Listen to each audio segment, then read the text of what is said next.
আসসালামু আলাইকুম সুপ্রিয় দর্শক, কেমন আছেন সবাই? আশা করছি ইনশাআল্লাহ সকলে ভালো আছেন। আজকের ভিডিওতে আমরা ইউরোপের নন সেনজেন কান্ট্রি নর্থ ম্যাসেডোনিয়া নিয়ে কথা বলবো। বর্তমানে অনেক বাংলাদেশি ভাই আছেন যারা বাংলাদেশ থেকে এই দেশটিতে ট্রাই করতে চাচ্ছেন। মূলত নর্থ ম্যাসেডোনিয়া দেশটি কেমন হবে আপনাদের জন্য, দেশটিতে আপনারা কেমন ধরনের সুযোগ সুবিধা পাবেন, এই দেশটিতে কী কী ধরনের কাজ আপনি পেতে পারেন এবং বর্তমানে ভিসার কী পরিস্থিতি সেই বিষয় নিয়ে কথা বলবো। ভিডিওটি শেষ পর্যন্ত দেখবেন, তাহলে বিস্তারিত বিষয় আপনারা জানতে এবং বুঝতে পারবেন। এবং আপনি যদি আমাদের চ্যানেলে একদম নতুন ভিউয়ার্স হয়ে থাকেন, অবশ্যই চ্যানেলটিকে সাবস্ক্রাইব করে দিবেন। আমরা নেক্সট টাইমে যখনই এই নন সেনজেন কান্ট্রিগুলো নিয়ে কথা বলবো আপনাদের সামনে, তখনই কিন্তু ভিডিওগুলো পৌঁছে যাবে আপনাদের কাছে। তো তাহলে চলুন আর কথা না বাড়িয়ে আজকে আমরা ইউরোপের নন সেনজেন কান্ট্রি নর্থ ম্যাসেডোনিয়া সম্পর্কে বিস্তারিত আলোচনা করি এই ভিডিওতে। আচ্ছা, নর্থ ম্যাসেডোনিয়া হচ্ছে ইউরোপের নন সেনজেন একটি কান্ট্রি। বর্তমানে অনেকেই আছেন যারা বাংলাদেশ থেকে এই দেশটিতে ট্রাই করতে চাচ্ছেন। তো অনেকেই জানতে চান যে এই দেশটিতে আসলে কী ধরনের কারেন্সি প্রচলন আছে। দেখুন, এই দেশটিতে ইউরো প্রচলিত আছে, প্লাস এখানে আপনার যে ম্যাসেডোনিয়ান দিনার আছে সেটা কিন্তু প্রচলিত আছে, মানে স্থানীয় যে কারেন্সিটা আর কি, যে মুদ্রাটা, ঠিক আছে। তো বর্তমানে বাংলাদেশ থেকে যারা নর্থ ম্যাসেডোনিয়াতে যেতে চাচ্ছেন তাদের জন্য কিন্তু এখনই সময় আসলে এই দেশটিতে যাওয়ার জন্য। কারণ অন্যান্য দেশগুলোতে এখন যাবার ক্ষেত্রে দেখা যাচ্ছে ভিসা জটিলতা, পারমিট জটিলতা, বিভিন্ন ধরনের সমস্যার কারণে কিন্তু এখন ভিসা এবং পারমিট কিন্তু হচ্ছে না। তবে নর্থ ম্যাসেডোনিয়ার রিসেন্টলি কিন্তু এখন অনেক কোম্পানি থেকে এখন আসলে পারমিট দিছে, এবং ভিসার যে কার্যক্রমটি সেটাও কিন্তু অ্যাম্বাসিতে এখন চলমান আছে।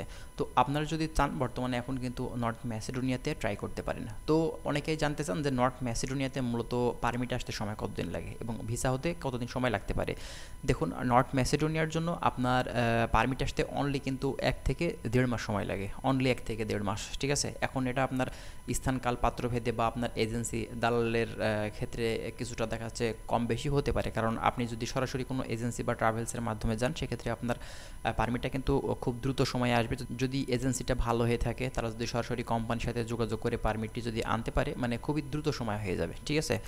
আর যদি ভিসার কথা বলে থাকেন যে নর্থ ম্যাসেডোনিয়ার ভিসা নিতে সময় কতদিন লাগবে, দেখুন ভিসা হতে আপনার 2 থেকে 3 মাস, মানে টোটাল প্রসেসিং করে আপনি 4 থেকে 5 মাসের ভিতরে বাংলাদেশ থেকে ফ্লাইট করে এই নর্থ ম্যাসেডোনিয়াতে কিন্তু যেতে পারবেন। 5 মাস লাগবে না, 4 মাসের ভেতরে কিন্তু হয়ে যাবে, ঠিক আছে। তো এখন অনেকেই তো বলতে পারেন যে ভাই আমি তো প্রায় 6-7 মাস, প্রায় 1 বছর ধরে ঘুরছি, কিন্তু আসলে আমার ভিসাটা হচ্ছে না, আসলে কারণটা কি? দেখুন ভাইয়া, যে এজেন্সি আসলে আপনার ফাইলটা নিয়ে আসলে কাজ করছে, মূলত এটা তার ব্যর্থতা। কারণ বর্তমানে কিন্তু এখন নর্থ ম্যাসেডোনিয়ার ভিসা হচ্ছে, আপনারা যদি একটু ভালো এজেন্সি ধরে ট্রাই করেন তো ইনশাল্লাহ আপনার ভিসাটা কিন্তু এখন হয়ে যাবে। কারণ এখন অ্যাম্বাসি খোলা আছে, অ্যাম্বাসিতে সকল ধরনের কার্যক্রম কিন্তু এখন প্রসেসিং হচ্ছে। বর্তমানে ভিসার কার্যক্রম কিন্তু এখন প্রসেসিং চলছে, ঠিক আছে। তো বর্তমানে কোনো ধরনের সমস্যা নেই, নর্থ ম্যাসেডোনিয়াতে আপনি ট্রাই করতে পারেন। এবং নর্থ ম্যাসেডোনিয়া থেকে আপনারা অন্যান্য যেসব কান্ট্রি আছে সেই দেশগুলোতে কিন্তু আপনারা ইজিলি মুভ করতে পারবেন। যেহেতু নন সেনজেন কান্ট্রিগুলো আমরা জানি যে বাংলাদেশ থেকে যারা নন সেনজেন কান্ট্রিগুলোতে যায়, এখানে কিন্তু মূলত আমাদের বাংলাদেশি ভাইয়েরা থাকে না, ওখান থেকে কিন্তু মুভ করে আপনার সেন্ট্রাল ইউরোপের দেশগুলোতে কিন্তু চলে যায়। তো বাংলাদেশি যেসব ভাইয়েরা বাংলাদেশ থেকে এখন নর্থ ম্যাসেডোনিয়া বা আপনার মলদোভা বলুন বা আপনার সার্বিয়া, কসোভো, মন্টিনিগ্রো, যে দেশে বলুন না কেন, যারা এখন বাংলাদেশ থেকে যাচ্ছে মূলত তারা কিন্তু আসলে সেখানে থাকার জন্য যাচ্ছে না, ঠিক আছে। সেখান থেকে অবশ্যই কিন্তু তারা 100% মুভ করবে। তো অনেকে বলেন যে ভাই আসলে এইসব দেশগুলোতে আপনার আমি যদি অবৈধভাবে, মানে গেম দিয়ে না, আমি সরাসরি যদি ফ্লাইটের মাধ্যমে যেতে চাই, তো মূলত প্রসেসটা কি? তো আপনি অবশ্যই যেতে পারবেন। সেখানে কমপক্ষে 6 মাস থেকে 1 বছর কিন্তু আপনার টাইম দেওয়া লাগবে। যে কোম্পানিতে আপনি যাবেন সেখানে বৈধ উপায়ে থাকবেন, টিআরসি করবেন। যদি আপনার সেখানে থাকার ইচ্ছা বা মন মানসিকতা থাকে, আপনি অনেক টাইম কিন্তু লং টাইম সেই জায়গাতে থাকতে পারছেন, বাংলাদেশে আপনি আসতে পারবেন, যেতে পারবেন, কোনো সমস্যা নেই।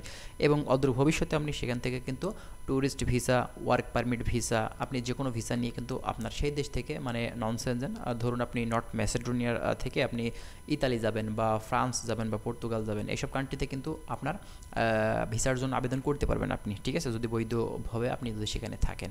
আর বেশিরভাগই দেখা যাচ্ছে বর্তমানে এখন বাংলাদেশ থেকে কিন্তু সবাই অবৈধভাবেই কিন্তু সেখান থেকে গেম দিয়ে যাচ্ছে, কারণ দ্রুত সময় চলে যাওয়া যাচ্ছে। তবে সেখানে গিয়ে কিন্তু কাগজপত্র করতে গিয়ে ঝামেলা হচ্ছে, থাকার সমস্যা, খাওয়ার সমস্যা, কাজের সমস্যা। অবৈধভাবে গেলে কিন্তু এই সমস্যাগুলো আপনার ফেস করতে হবে। তো যাই হোক, আশা করছি আপনারা বুঝতে পারছেন। আর আপনারা কী জানতে চাচ্ছেন অবশ্যই কিন্তু কমেন্ট করবেন, আমরা চেষ্টা করব এই নর্থ ম্যাসেডোনিয়া সম্পর্কে আরও বিভিন্ন ধরনের তথ্য আপনাদের মাঝে দিয়ে আপনাদেরকে হেল্প করার। তো ভালো থাকবেন সবাই, আজকে এখানে শেষ করছি। আর যারা আমাদের চ্যানেলে নতুন আসবেন অবশ্যই চ্যানেলটিকে সাবস্ক্রাইব করে দিবেন। আমরা নেক্সট টাইমে যখনই এই সব দেশগুলো নিয়ে ভিডিও আপলোড দিব, তখনই কিন্তু ভিডিওগুলো পৌঁছে যাবে আপনাদের কাছে। তো ভালো থাকবেন সবাই, আল্লাহ হাফেজ।